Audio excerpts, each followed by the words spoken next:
Okay, step number one, the idea. The question is, what style do we want to do? Do we want to do a bourbon? Do we want to do like a grain whiskey? Do we want to do a brandy? Maybe a gin, vodka, some moonshine? That is a great question. All them answers. Okay. Let's just say, for example, we want to do a bourbon. Do we want to do the traditional style bourbon, or do we want to mix her up a little bit? Maybe that gin with a bunch of different botanicals in it. I mean, I've made some gin with hops in it. That turned out fantastic. We've made vodka out of different ingredients like potatoes. You can make it out of sweet potatoes. You can make it out of all grain. There's so many options out there to make. We've made whiskey out of pumpkin, which turned out pretty fantastic. And one of the best bourbons I think I've made is 7 Root bourbon. That was a bourbon with, and it was fermented with 7 different kind of root vegetables. Like I said, the ideals that are out there is unlimited. And that's the great thing about home distilling. You can try anything you want to try, and you can do whatever you want to do. I like to say most of the time it works out, and then sometimes it don't. So, but we learn from our mistakes. Okay, so that's step number one, the idea.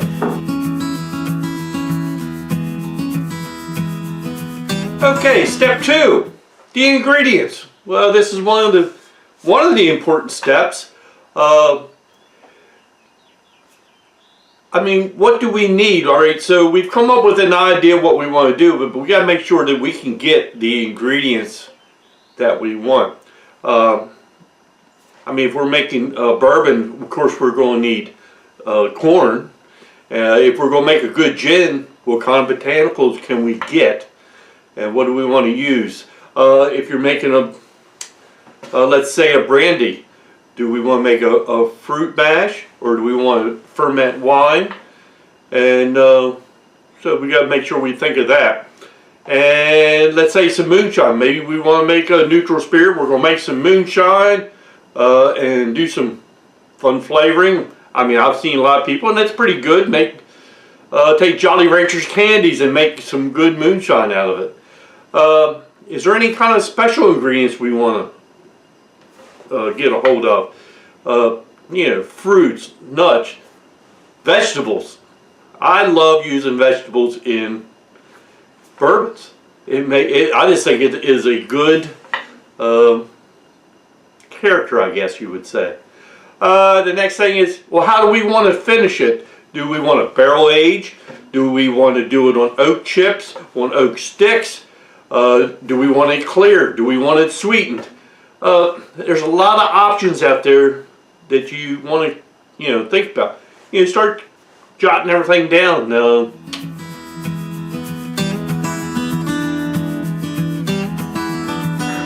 Okay, let's check out step number 3. I call this one the numbers.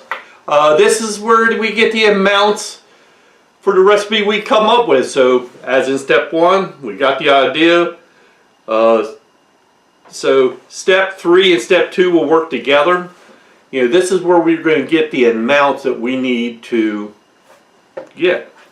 So let's check out some of the things I'm thinking of. Like, say, rums and sugar washes. The amounts, how we're going to do this is, it's actually relatively, I don't want to use this word, but I'm going to do simple to figure out, because you use pounds and ppg. Okay, so what is ppg? Well, ppg is points, pounds, gallons. All right, for an example, if you take table sugar, the ppg of table sugar is right around 46 ppgs. That is pounds, or points per pound. Points, pounds, gallons. Boy, that's a tongue twister. Okay. and like molasses for rum. I think the ppg of that is right around 35. Okay, so for example, if I had 1 pound of molasses in 1 gallon, I should get 35 points. You know, if I took a hydrometer and checked it, I should get right around 35 points. Okay, so that's, we're going to be talking a lot about points here in this step number 3. Okay, so that's, like I said, I don't want to call it simple. Rum's a very fun drink, or fun spirit to make. I love rum, and I think there's a lot you can do with it. And so let's move on. Okay, for other recipes, when it's going to be, you know, all your grain based, or your you can use fruit based, anything else. Okay, we're still going to use points, pounds, gallons, ppgs. So what I did is I come up with this worksheet that I use to be able to get to that target close, you know, get to the target I want a little bit closer. With this worksheet, you will be able to get closer to the target you want. You will be able to figure out the percent of grain for the mash bill that I want. So let's check that out, okay? Alright, just a quick update. My next project that I want to do is I want to make me an American rye whiskey. Just because I like it. So in looking around for recipes and getting some ideas going, I found out that the mash bill of a good American rye whiskey is 39% corn, 10% barley, 51% rye. So a lot of people want to know how do you figure all that out? Okay, so that's where my worksheet is really going to come into play here. Okay, let me move the camera around so you can see it. Okay, so here is my worksheet for my American rye whiskey that I'm getting ready to do.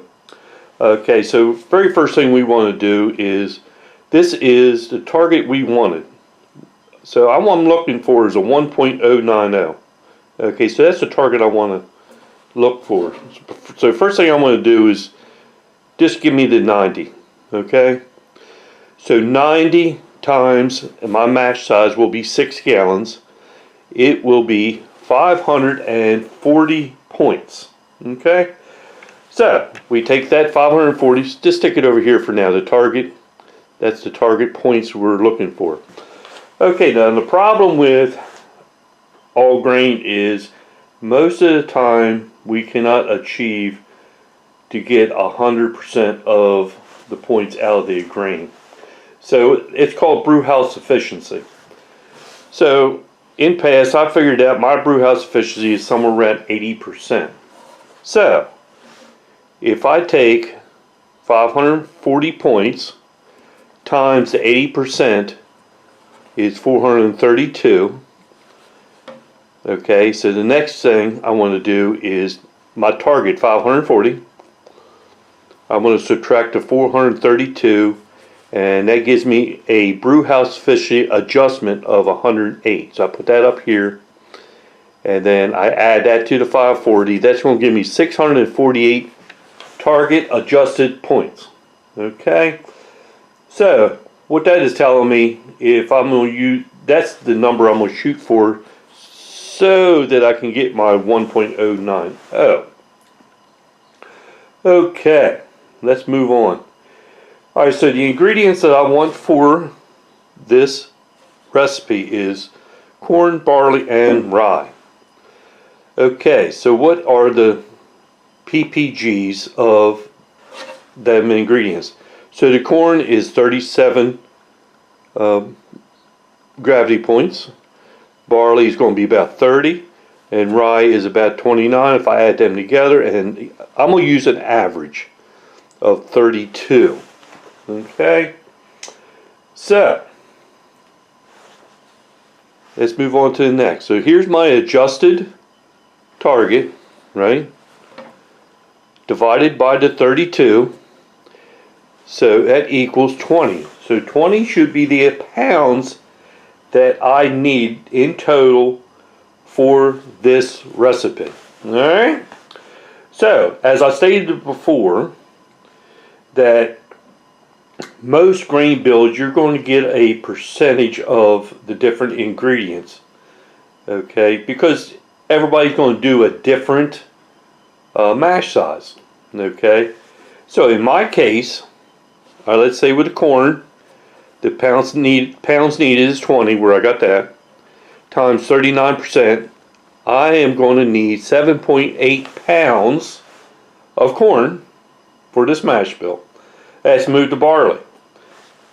Barley, I'm going to need, of course, the 20 pounds times 10%. So for this recipe, I am going to need 2 pounds. And here's the rye. Okay, since this is a rye whiskey, it's the star of the show. There's the 20. I want 51% of the mash of the grain bill, so I need 10.2 pounds of the barley. Now you can add to this, whatever ingredients that you want, and basically it all works out. Okay.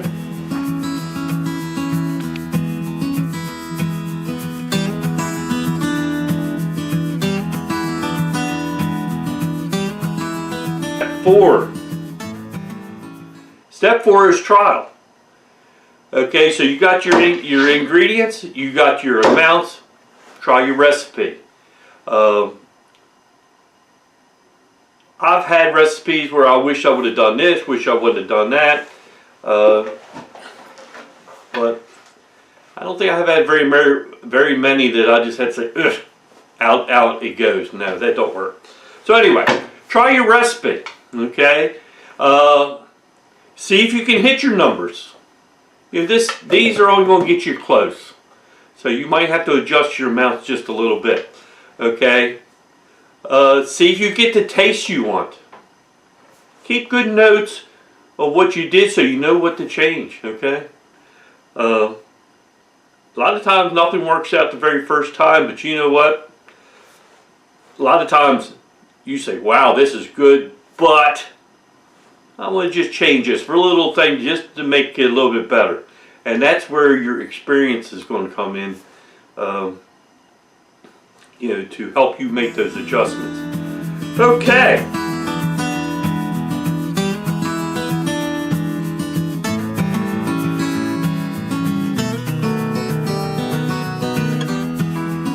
Step number 5 is, like we've already talked about a little bit, is adjustments.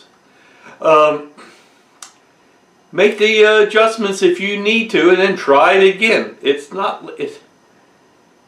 How am I going to put this?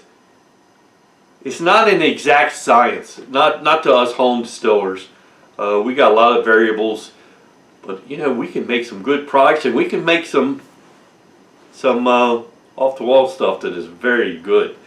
We're doing, let's say a 6-gallon mash. You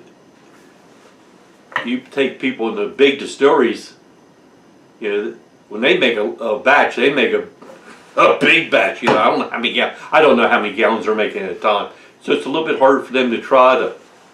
I guess they have experimentals too.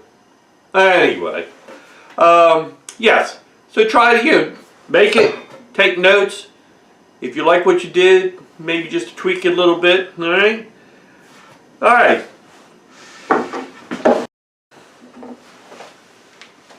Like I said before, this is a process to make a very, very good spirit. It will not happen overnight. It takes time. So, I hope this helped a little bit. I mean, I've been asked the question, how do I come up with recipes? And sometimes I wonder, I don't know. So, I hope like I said before, this is going to be our rye is our next spirit we're going to come up with. So I sure hope you come back and check out that. This is going to be, the rye I'm going to make is, I'm going to say it's a traditional American rye. It should be a lot of fun. I'm looking forward to it. I think everybody will enjoy that. Next thing. You've heard me say this before, and there is something you guys can do for me and this channel. A lot of you have already done it, and I want to thank everyone that has. And what you can do is please subscribe. That's how our channel grows, and that's how we can get out to other people. I hope everybody enjoys it. And you might as well hit that notification bell, yes, because I typically come out with videos on Mondays, Eastern Standard Time at 7 o'clock, but I've been known to throw some other videos out there during the week or other times, so you'll be notified when I do that. Share us with your friends. You know, that helps get the word out. And if you like what you see, please give us a thumbs up and please leave a comment. I love to get back to comments. Sometimes it's a little slow for me, but I try to answer all of them. This is a great hobby. I love doing this. I guess the last thing I got to say is, hey, thanks for stopping by, and we'll see you next time here on Still Worship Brewing. Cheers, everybody.